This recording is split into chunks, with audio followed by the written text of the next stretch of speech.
Welcome to the Book of Days Project, March 9th entry from Robert Chambers.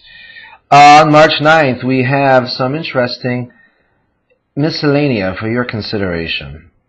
Born on this day, Louis Gonzaga St. Aloysius, 1568. Dr. Joseph Franz Gall, founder of phrenology, study of the bumps on one's head, in 1757 in Swabia. Died on this day, Sultan Bayazet I in Antioch. David Rizzio, poet, 1566, murdered in Holyrood.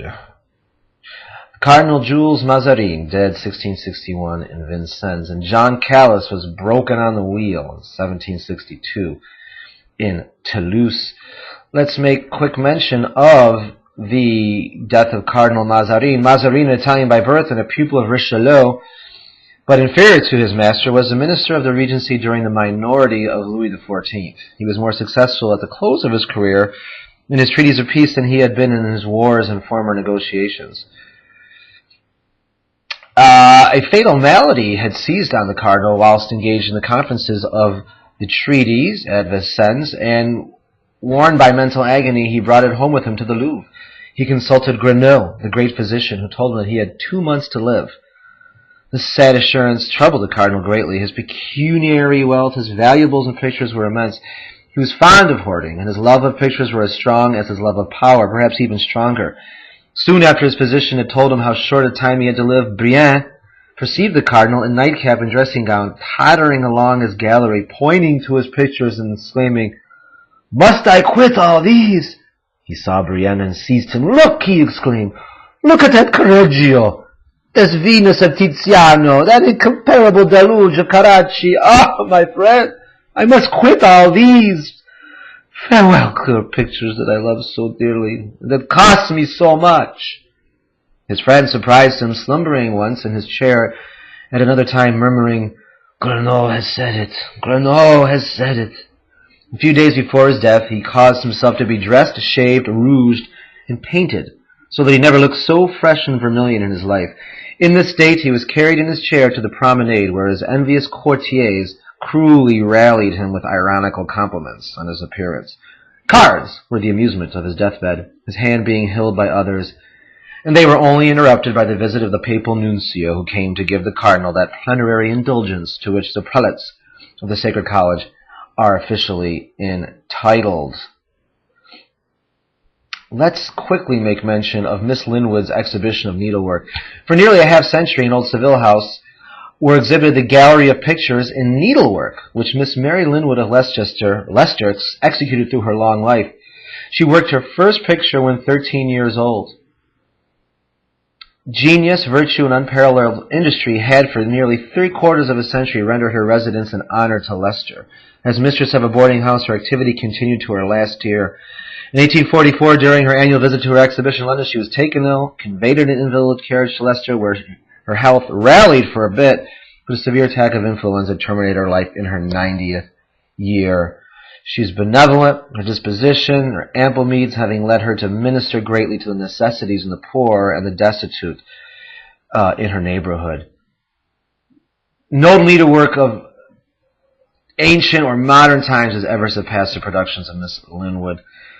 It even got the attention of the royal family, to whom these paintings and needlework were shown at Windsor Castle. The pictures were executed with fine crewels, dyed under Miss Linwood's own superintendence, and worked on the thick tammy woven expressly for her use. It must be noted that the only assistance that she received, if such it may be called, was in the threading of her needles. The pictures were those from Northcote, from Gainsborough, from Carlo Docci, all admirably presented in the parlors. The collection ultimately consists of 64 pictures, most of them of large or gallery size, and copied from paintings by great masters. The gem of the collection, Salvator Mundi, after Carlo Docci, for which 3,000 guineas had been refused, was bequeathed by Miss Linwood to Her Majesty Queen Victoria. However, later on in time, these paintings only fetched as little as 20-some pounds sterling. Old London shops. Business in the olden time was conducted a far more open way than among ourselves. Advertising in print was an undiscovered art. A dealer advertised by word of mouth from an open shop, proclaiming the qualities of his wares and inviting passengers to come on in and buy them. The principal street of a large town thus became a scene of noisy confusion. The little we know of the ancient state of the chief London thoroughfares shows this to have been their peculiarity. In the south of Europe, we may still see something of this aspect, which the business streets of old London must have presented in the Middle Ages. But the eastern towns, such as Constantinople or Cairo, more completely retain these leading characteristics. In ill-paved streets, crowded markets, open shops disconnected with dwelling houses, and localities sacred to particular trades. The back streets of Naples still possess similar arrangements, which must have existed there unchanged for centuries. The shops are vaulted cells in the lower story of the houses and are closed at night by heavy doors secured by iron bars and massive padlocks. In the drawings preserved in medieval manuscripts, we see such shops delineated. You can go to our blogspot, bookofdaysproject.blogspot.com, and see these engravings for yourself. There was apparently a street devoted to a confraternity of mercers who exhibit hats, shoes, stockings, scarves, and other articles in front of their respective places of business, each taking their position at the counter which projects on the pathway, and from whence they addressed wayfarers when they wanted a customer. They might scream from the 14th century quotation, "Where Flemings to me began to cry, 'Master, what will you cheapen or buy? Fine felt hats and spectacles to read, lay down your silver and here you may speed.'"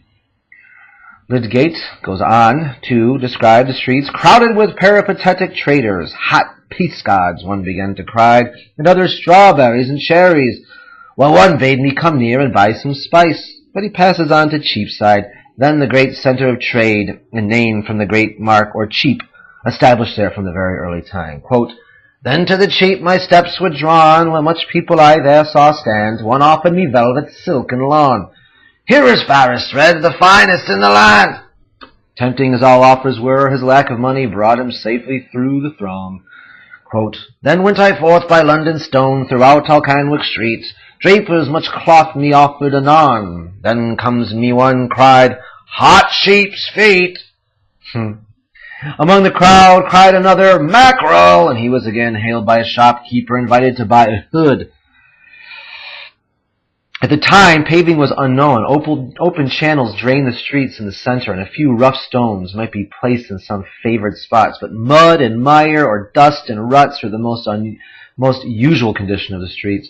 On state occasions, such as the entry of a sovereign or the passage to Westminster of a coronation and processions from the Tower, the streets were leveled, ruts and gullies filled in, and the road newly gravelled. But these attentions were seldom bestowed, and the streets, of course, soon lapsed into their normal condition of filthy neglect. With the Revolution came a government well defined in the Bill of Rights and a consequent additional security to trade and commerce. Traders increased and London enlarged itself, yet local government continued lax and bad. Streets were unpaved, ill-lighted, and dangerous at night. Shops were still rude in construction, open to wind and weather, and most uncomfortable to both salesmen and buyers. A candle stuck in a lantern swung in the night breezes and gave a dim glare over the goods. The custom of noting inns by signs was successfully succeeded by similarly distinguishing the house of traders. Consequently, in the 17th century, sign painting flourished, and the practice of the art of the sign painter was the most profitable branch of the fine arts left open to Englishmen. The houses in London not being numbered, a tradesman could only be known by such means. Hence, every house in great leading thoroughfares displayed its sign, and the ingenuity of traders was taxed for new and characteristic devices by which their shops might be distinguished. Thank you for joining us today on the Book of Days Project. Take a walk down some strange alley in your neck of the woods.